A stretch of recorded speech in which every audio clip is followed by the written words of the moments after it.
Welcome to the Intersectionality Lab, a fair space to explore intersections.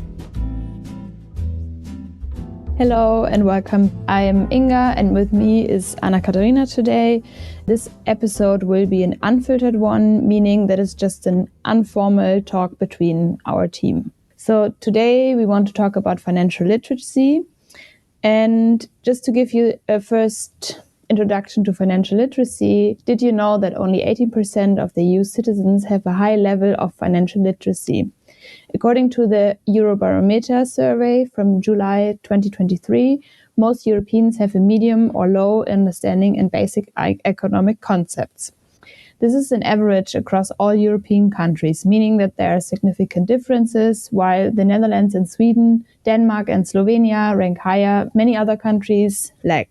Why does this matter? Financial literacy isn't just about knowing how to balance a budget. It's about being able to make informed decisions when choosing a bank account, taking out a mortgage, investing in the future, or avoiding financial scams. Studies show that certain groups, women, young people, lower income individuals, and those with less formal education tend to be less financial literate, leaving them more vulnerable to debt, financial instability, and risky investments. And the guests don't stop there. People with disabilities, LGBTQ individuals, and people of color face significant financial literacy barriers. For instance, in the EU, nearly 40% of individuals with disabilities report being unable to handle unexpected financial expenses, while LGBTQ individuals are more likely to lack financial guidance or struggle with evaluating financial options. Women in the EU also experience a persistent financial literacy gap, scoring 80 points lower than men on financial knowledge assessments.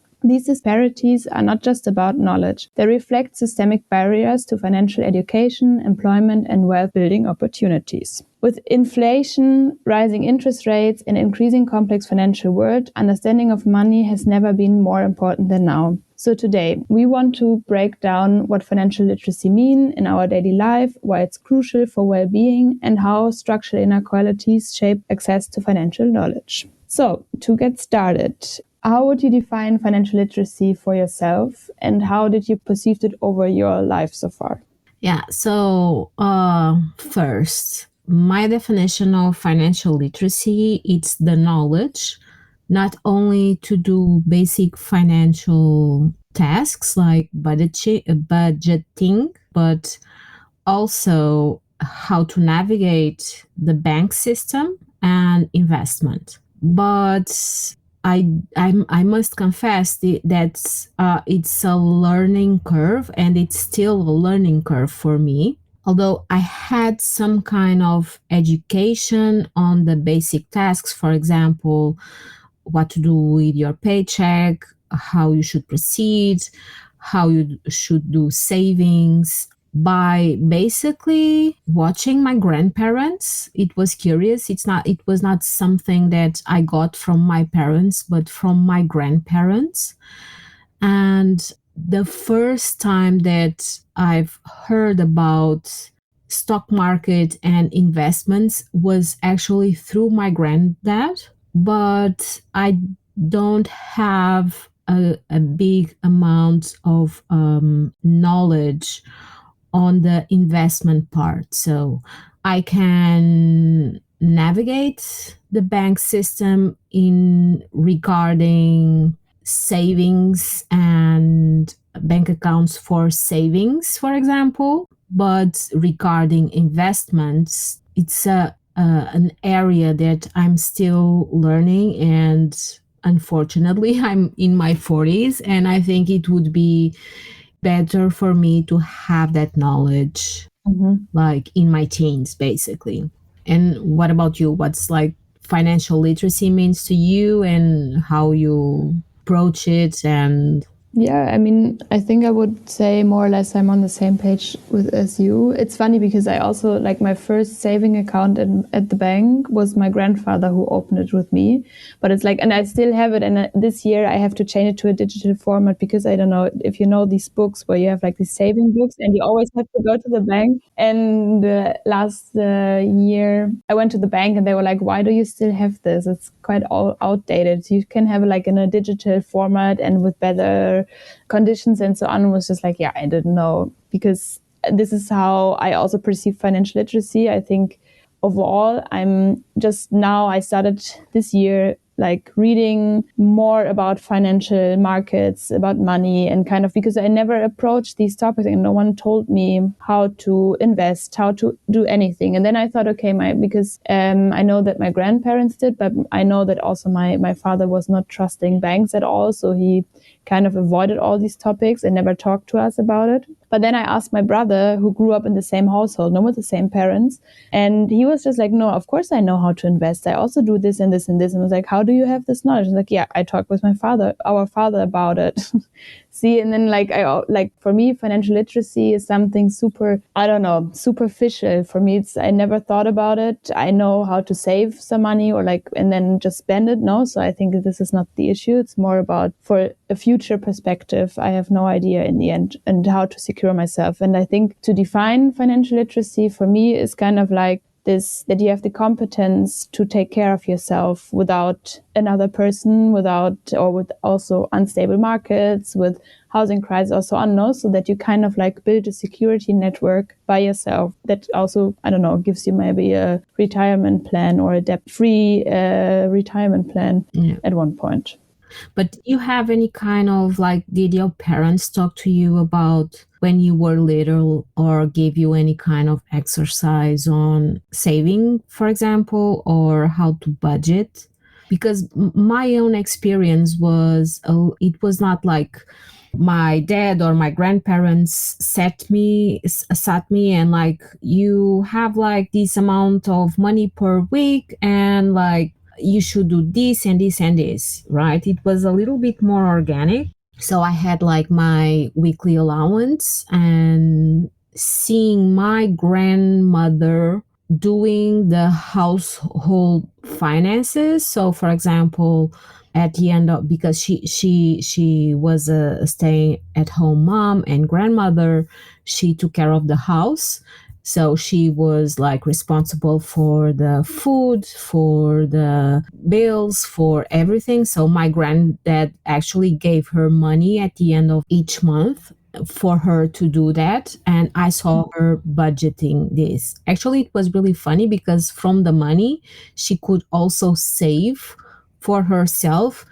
Although my granddad was always like, do you want more money? Do you want, like, let's go to the bank and I will teach you how to use the card, the debit card. And she was always, no. It was like the gender roles of old time, and that's okay. But for me, knowing how to budget, it was not something that somebody set me and like, you should do this. It was something that I incorporated by seeing her. So for me, I had a weekly allowance. I knew that from my weekly allowance, I had to pay like my meals in school. And then I could spend in something or I could save in something. And actually it was a really interesting exercise because I tended to save part of my weekly allowance and to really think if there was like a book that I wanted to buy or a movie that I wanted to see or like a piece of clothing or something like that. But I actually, like, every month or every 2 months I would go to my granddad and I was just, so I saved this, can you put it in like my bank account? Because he opened a bank account when I was born, and he was always so pleased that he would always double the amount of money that would go to the bank. And he was just like, okay, now because you did this like huge effort, I will like put the same amounts of money. And so it was like a little bit more of organic. Was it the same for you? Because we are from different generations, and I'm super curious how different parents deal with like this kind of thing. I think I also I talked more with my grandparents about this stuff. I mean, mostly with my granddad because he had a bookstore. So he had to do all the financial stuff, and take care and planning and so on. And he was very correct and very strict on this. Like, for example, if he gave you, I don't know, a certain amount of money to buy something for the house, I always had to bring the receipt. And then I gave him like everything back. And then after finishing like the business part, he gave me the rest of the money. But it was more like very important that he understand like how money works and this kind of stuff. So he was super correct. And then afterwards, he just gave me the change or something. And my grandmother also she had a small book. She also got money from my grandfather, and she got first like the money for the household, and then she also got some pocket money. And she had to write all the expenses in a small book. And she was just cheating on my grandpa so bad because she spent like a lot of money everywhere and gave money to everyone and bought something for the children or so on.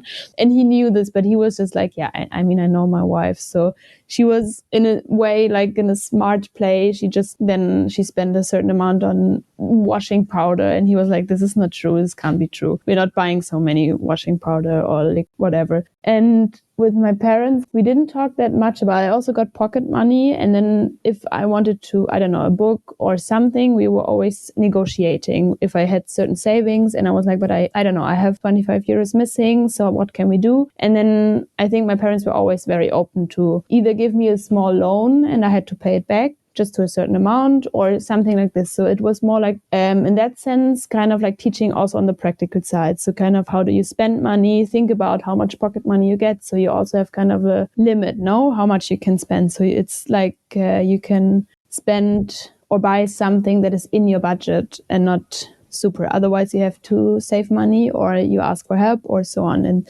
sometimes then I had, they offered me to do some household tasks, like besides the ones I anyways had to do, and saying like, I don't know, if you cut the grass for the next 4 weeks, you get this and this amount, so you can buy the book. So this kind of sense, but nothing in the future perspective, no? So there was no explanation about how you can invest your money in the end or how you can deal with. We even never talked about how much my parents earned in their jobs, because I don't know, for us it was more like you don't talk about money, which is weird because for me it's like, I mean, my grandparents were super open about it, and then my parents were very like closed up, and probably if I would have asked them, maybe, but it was always like you don't talk about it, also with other people and friends. And then I was always super confused when other people also now are super open about it. And I think it's very important that we start talking about how much we earn, how much we spend, how much, you know, like just in case, so we kind of start comparing and then find a more common ground. For me, like, for example, also like when you start applying for the first jobs, I had no idea how much I can ask for on my skill level or on a certain job. So, and I think, for example, I'm assuming that men, I mean, there are also a lot of statistics, are way more confident about these kind of stuff because they get taught about, do you have a value? You can ask for this certain amount, and maybe already start talking about it with their, let's say, fathers, with their friends, with their uncles and so on. Like, I don't know. My uncle, he's worked in the bank for his whole life, and he taught my male cousin and my brother a lot, and he's still helping them with like if they want to get a loan, if they want to invest, and they're talking a lot about this kind of stuff. But I was never included as the only girl. Yeah, I do understand. For example, regarding investments, when I reached 18, my granddad bought some stocks. So for him and for me as a birthday present. But he was just like, okay, so how do you want to proceed? And I was just like, I don't understand this. And I have no idea. And instead of asking, because it was not something that was done, basically I was just like, yeah, when you sell yours you can sell mine also. And I did not understood how actually properly things work. When I reached my undergrad in communication science, we had an introduction to economy, but I think we've always stayed on the theoretical part, and things did not like seep through. So how investment work, how, so my education is more or less like it's beginning to be now more or less like self-thought basically, and I'm starting to reach out to speak, actually trying to speak with other women also who are in the same path. Because one of the things that you've bridge that you've talked about in the introduction was the fact that women are more vulnerable, right? And other minorities are more vulnerable because they don't know how to navigate this. And especially for women, just like from our conversation, you said like your brother and your cousin were included in the conversation, but you as a girl were not. So I think that for some reason, it still exists this kind of idea that finance is like a male oriented world, right? And so we are not included in the conversations. And I think like when I first like started to look into this, it really pissed me off. Absolutely. Yep.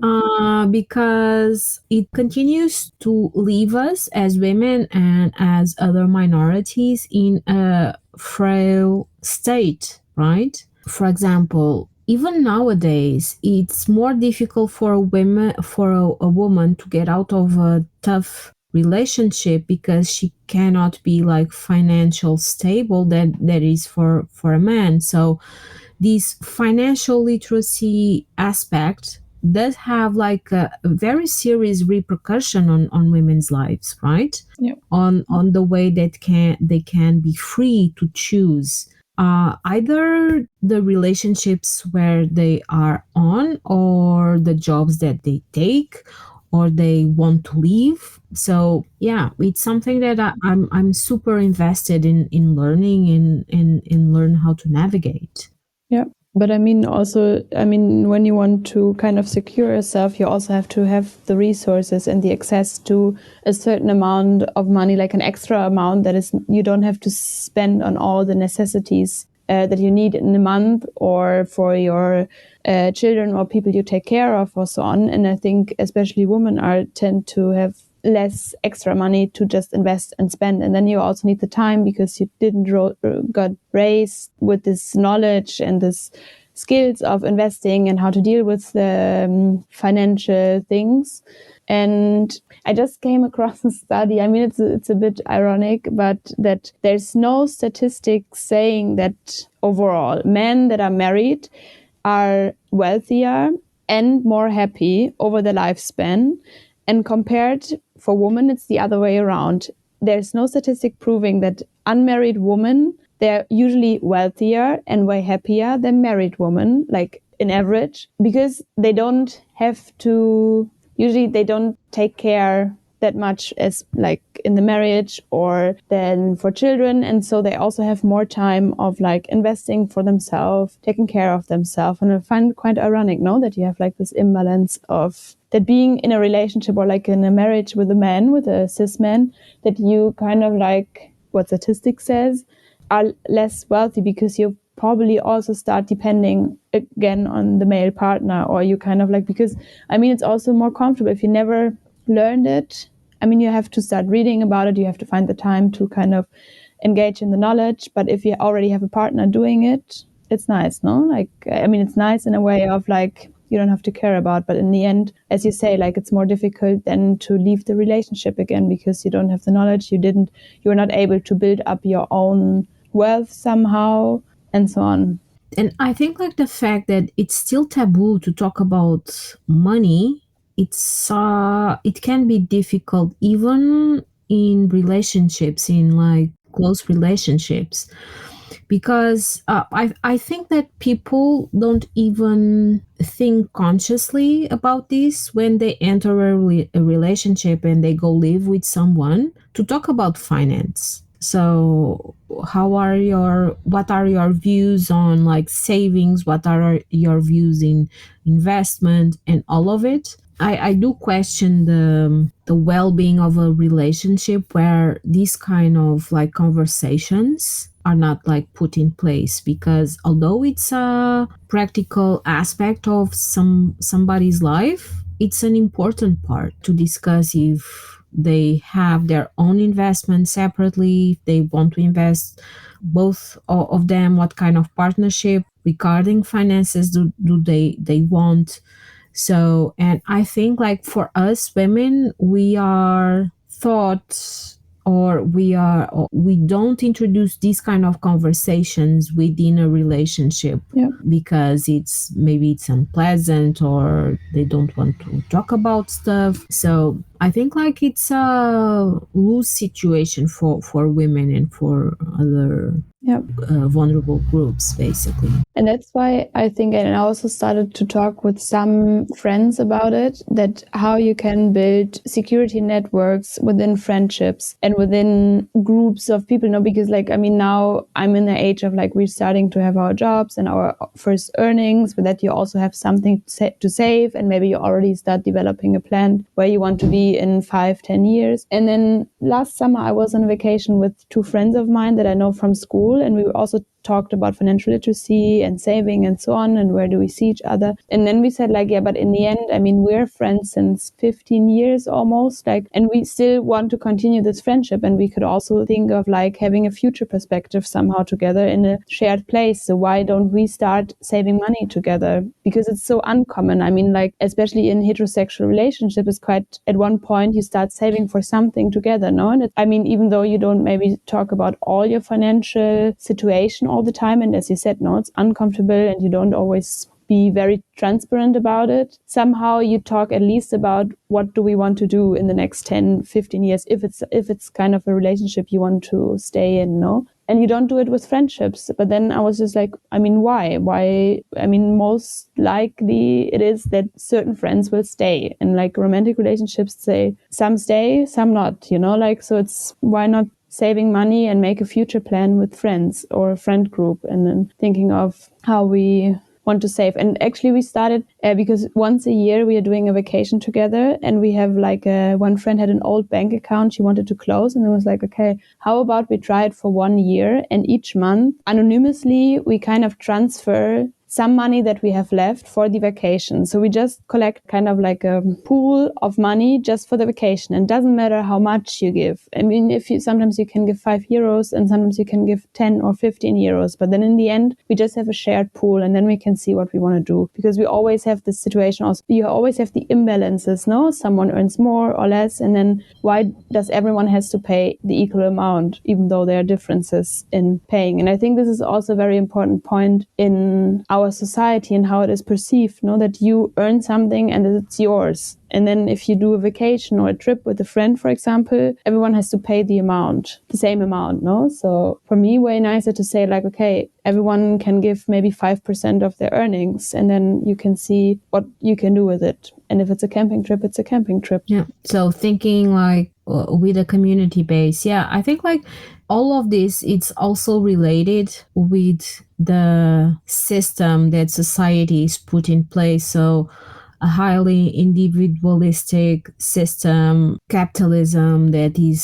savage, right? So I think thinking in alternative ways can help change stuff, but how, right? No, I came across a very nice experiment of 4 friends that were living in Berlin, and I think one was a lawyer, one was a doctor, one was a caretaker for children, and the other one worked part-time in some form of secretary or something.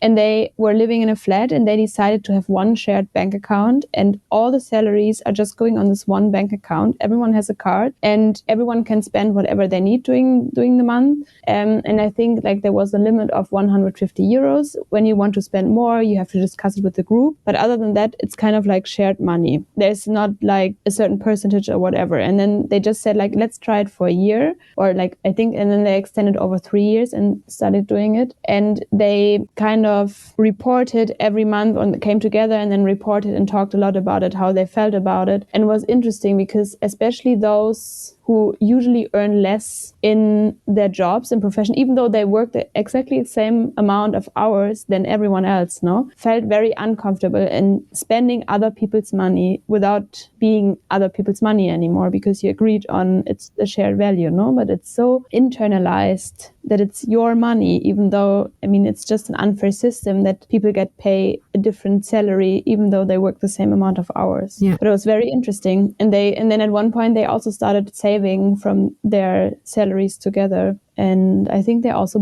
bought a house somehow. But it's a nice experiment. I mean, it doesn't mean this is one, like, it's a good way for them. But I think just like to think about different solutions, which we're not provided by society. No, it's usually just like a very individualistic approach of like, you have your salary, you have your spending, savings and investments, and then that's it. Yeah. So it's like thinking outside the box, of course. Maybe it starts, I think like everything starts in our own education. I saw a really interesting reel on Instagram. I've sent it to some of my friends. So it was like two parents that did this exercise with their children. So they gave them, I think like $5 per month. And at the end of the month, they had like small pockets where they have like rent and then like utilities and then like leisure. And so the kids, with the money that they had each month, had to pay the parents. So it was like the basic one-on-one education on how to do like basic financial responsibilities. And it was super interesting to see them, the kids, basically wanting to save for the family vacation. So they would like pay the rent, pay the utilities. They set like an amount of money, and then like they had like for leisure, and then you can do savings for the family vacation. And the two kids actually saved more of what was expected because they were saving for the family, right? And I thought it was just super cute. Yeah.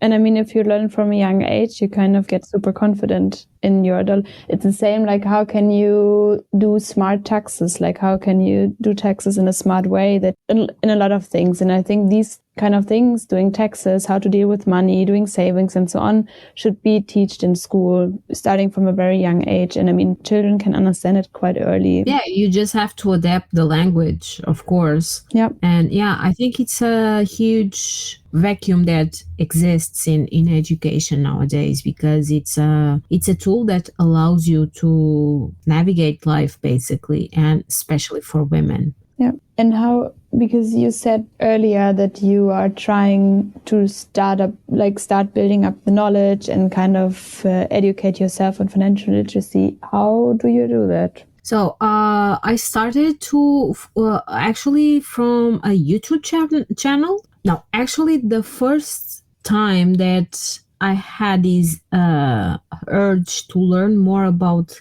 this stuff, it was through a volunteer of ours, Yesha. Mm-hmm. She works in finance, and we were talking about it. And then like after like the first conversation that I had with her, I just like went to YouTube and just like financial literacy, basically, to understand it. And I arrived at Story Dunlop YouTube channel. And then I started to see and to research some books for the majority of like the public without being like super technical. And I started to ask questions, basically. But like my knowledge, it's super superficial, basically, right now. Mm-hmm. But it's something that I'm starting to invest my education in, and I want to get like really nerdy about it, so I can understand things better. But it's basically self-taught.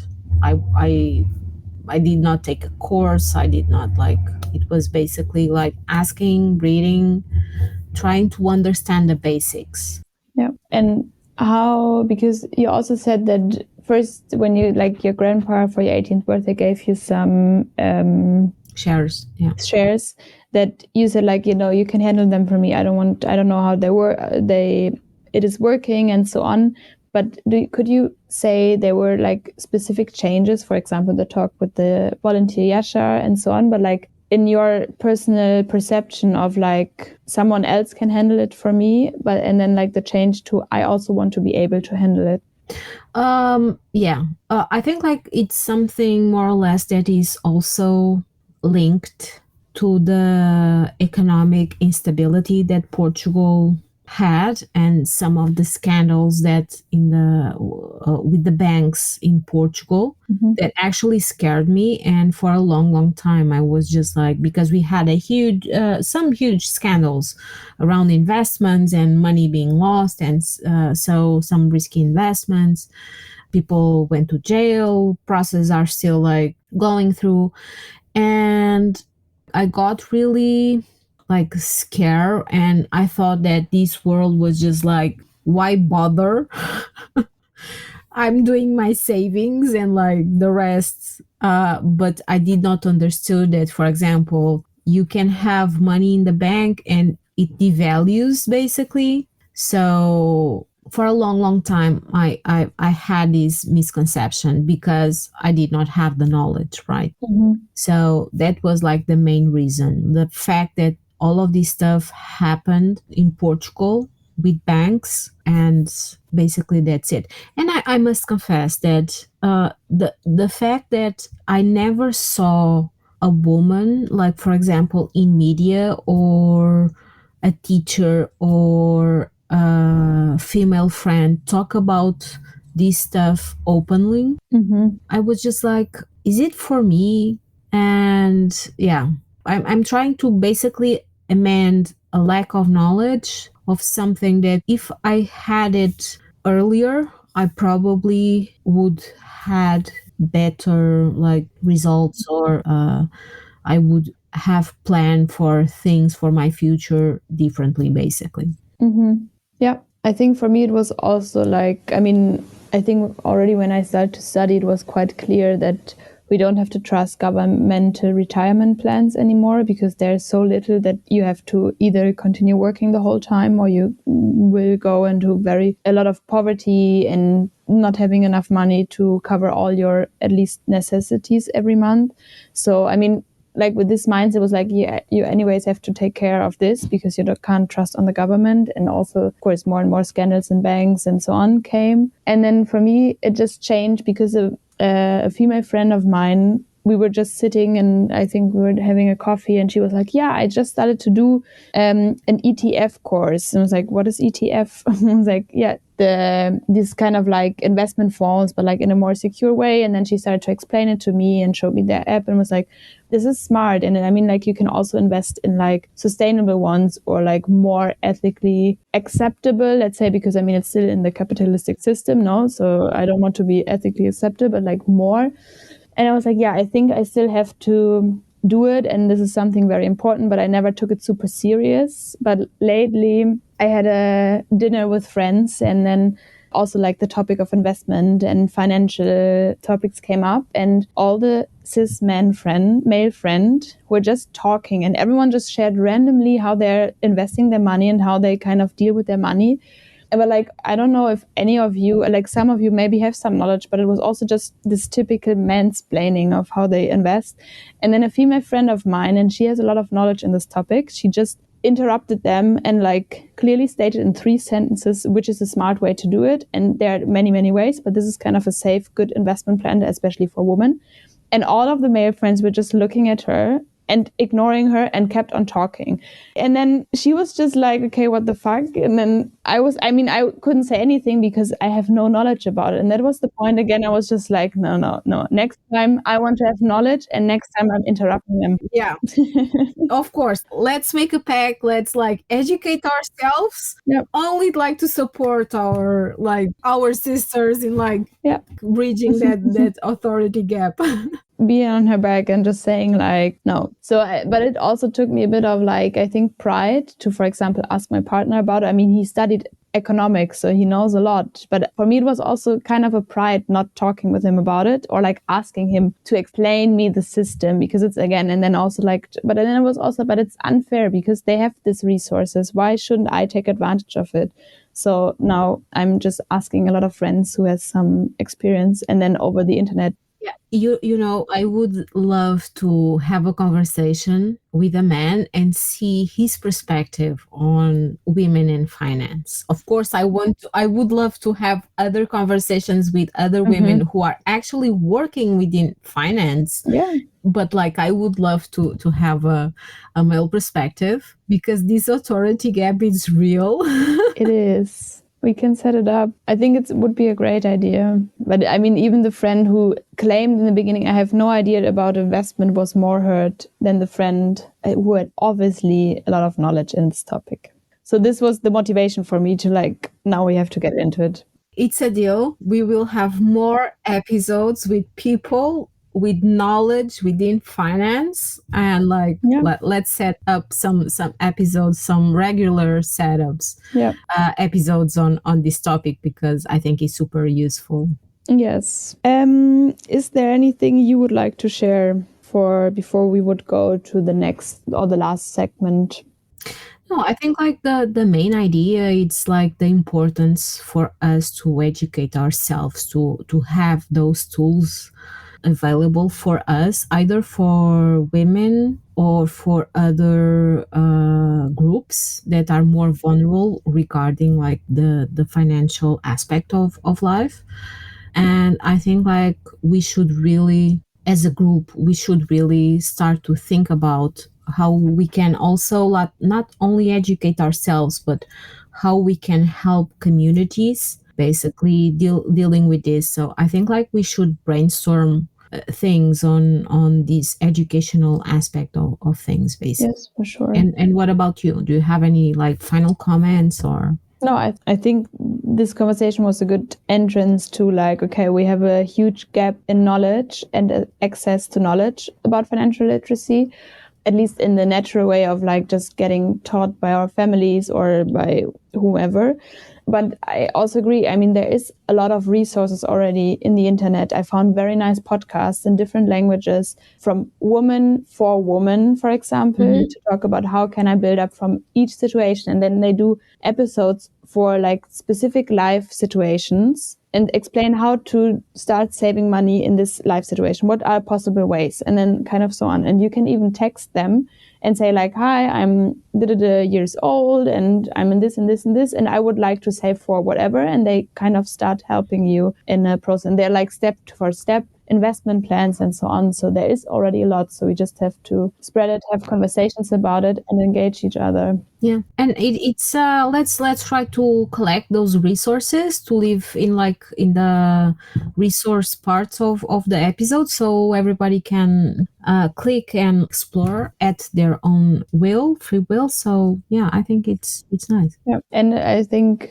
I also avoided dealing with these topics for a long time from an activist perspective, because my main concern was like, I'm against capitalism, so I don't want to engage in stock markets, investment, or so on. But in the end, you won't change the system. And in the end, you are disadvantaged still in a system that will persist over the next years. So at least, I mean, there are options to kind of invest in a smart way and secure yourself, but you can still have your activist perspective against capitalism. So Yes, I subscribe to that. So what did you brought for our Connect and Reflect segment? So I've already mentioned her, but there is a book by Tori Dunlop. It's from 2022. It's called Financial Feminist: Overcoming the Patriarchy Bullshit to Master Your Own Money and Build a Life That You Love. So it's a book that talks about financial literacy. You have chapters on emotions and money.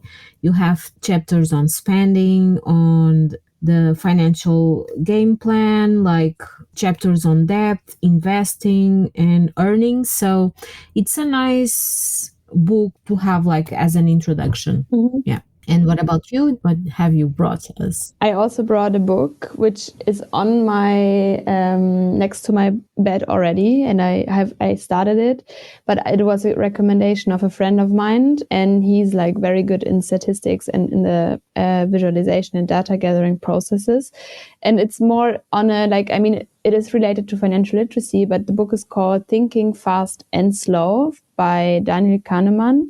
And it's about cognitive biases and in decision-making processes, and then explains how brains are often rely on our intuitions, but also that we are flawed thinking instead of rational analysis. So connected to financial literacy, I think it highlights why people make irrational investment choices, fall into financial scams, or struggle with long-term financial planning.